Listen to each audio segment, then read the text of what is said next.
This is the Paint the Town Red podcast. I am your host, Chance Bowen. It is Tuesday. Some federal news. Pittsburgh mayor says he will not work with ICE to capture criminal illegals. He claims people feel scared. I hope illegal criminals feel scared.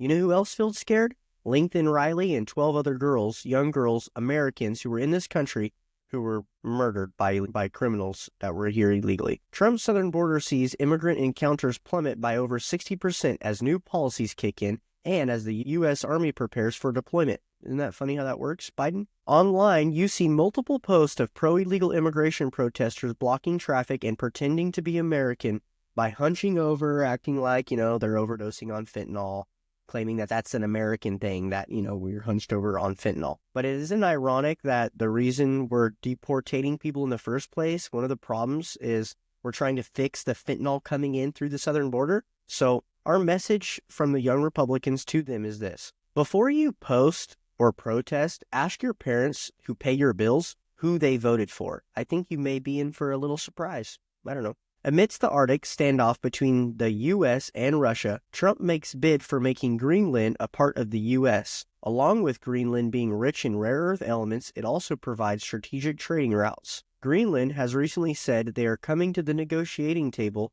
after Trump says, "We can't rule out using force." Financial news, Bitcoin set to drop 9K according to multiple reports. Maybe a good time to buy? FDA approves Novo Nordisk diabetes drug Ozempic for chronic kidney disease. It's good for everything. Fixes all your problems. Nvidia has a sharp sell-off now after $400 billion AI boom. Stock is up by 8% today. So if you're in Nvidia, you never dropped out when everyone else dropped out, you might be in a good place. Meta is up today after overperforming all year. Experts claim their advertising strength drives stock above expectation. Local news, Trump on X claims that the military turned the water back on in California.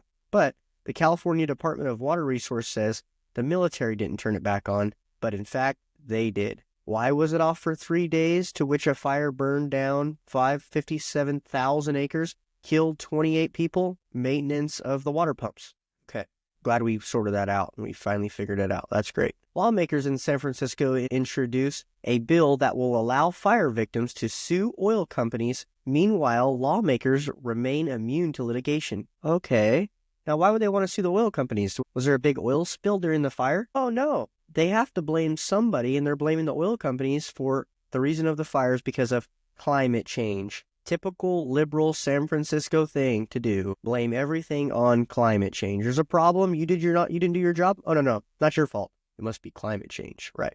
Of course they would attack the oil companies and climate change. Someone has to be the blame. No way they could be their own disastrous regulations or their failure to clear brush. A bit of history. Common sense fire science tells you that in order to have a fire, you need 3 key ingredients: ignition, fuel, and oxygen. In 1666, the Great Fire of London was started from an oven. The fire spread quickly due to various amount of factors: high winds, oxygen, many buildings made out of wood, fuel, and a spark from an oven, the ignition. Over 100,000 people were homeless, yet miraculously, only 6 people died. In the recent California fires, 28 people died. The lawmakers blame it on climate change caused by oil companies, despite having multiple complaints by residents and even fire experts like the fire chief of LA, telling them, begging with them, pleading with them to get more money to clean up and remove brush, or also known as fuel, in the areas for years. But they were too busy putting money aside and cutting budgets in order to fight against Trump. California can't take care of its own people, and the lawmakers only care about their re-election. This is the Paint the Town Red podcast. Have a wonderful day.